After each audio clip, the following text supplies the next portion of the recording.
কাঁচা পেঁপে মানভেদে মাত্র 10 থেকে 30 টাকা কেজি, করলা মানভেদে 40 থেকে 60, আর লাউ মিলছে মাত্র 30 টাকা থেকে 55 টাকা পিসে। রাজধানীবাসীর কাঙ্ক্ষিত দামেই বিক্রি হচ্ছে প্রায় সব সবজি, তবে তা খুচরায় নয় বরং পাইকারিতে। তবে পাইকারির গণ্ডি পেরিয়ে খুচরা বাজারে এসব সবজি বিক্রি হচ্ছে দ্বিগুণ দামে। কারওয়ান বাজার থেকেই রাজধানীর ছোট বড় খুচরা বাজারগুলোতে যায় সবজির যোগান। শুক্রবার সকাল 9টা নাগাদ এ বাজার ঘুরে দেখা গেল কাঁচা পেঁপে বিক্রি হচ্ছে 10 থেকে 15 টাকায়। এর আগের রাতে খুব ভালো মানের পেঁপে সর্বোচ্চ বিক্রি হয়েছে 30 টাকা দরে। বিক্রেতারা বলছেন সকালে ক্রেতা কম, চাহিদা কমে যাওয়ায় তাই দামও পড়তি। আমার কিনছি ধরেন 56 টাকা, অন বেজে 40 টাকা 45 টাকা, অনেক লাভ নেই। যে দরে আনছি এই দরে বিক্রি হচ্ছে, কোনো লাভ হয় নাই। এটা রাত্রি বেশি 60, এখন বেশি 50 টাকা কেজি উস্তা।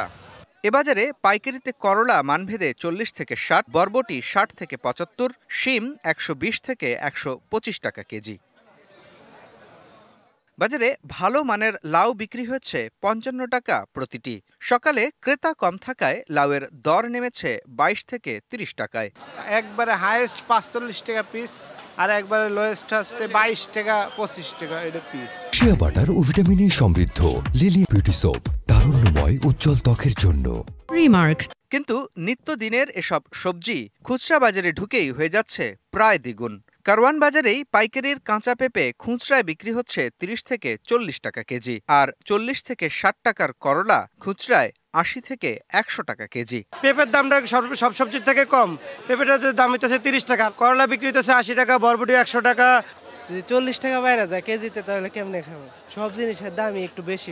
খুচরায় 70 টাকার নিচে কোনো লাউ নেই, আর একটু তাজা বা ভালো মানের লাউয়ের দাম 80 থেকে 90 টাকা। ক্রেতার অভিযোগ, খুচরায় দাম অনেক চড়া। কৃষক যেটা 20 টাকায় বেচে সেটা কারওয়ান বাজার ঢাকায় আসতে আসতে সেটা 50 টাকা বিক্রি হয়ে যায়। পাইকারি চাইতে হয়তো 5-10 টাকার ডিফারেন্সই, এর তো বেশি না।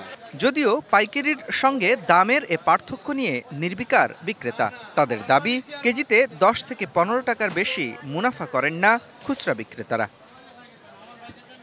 মুস্তফা মাহবুব, ডিবিসি নিউজ, ঢাকা।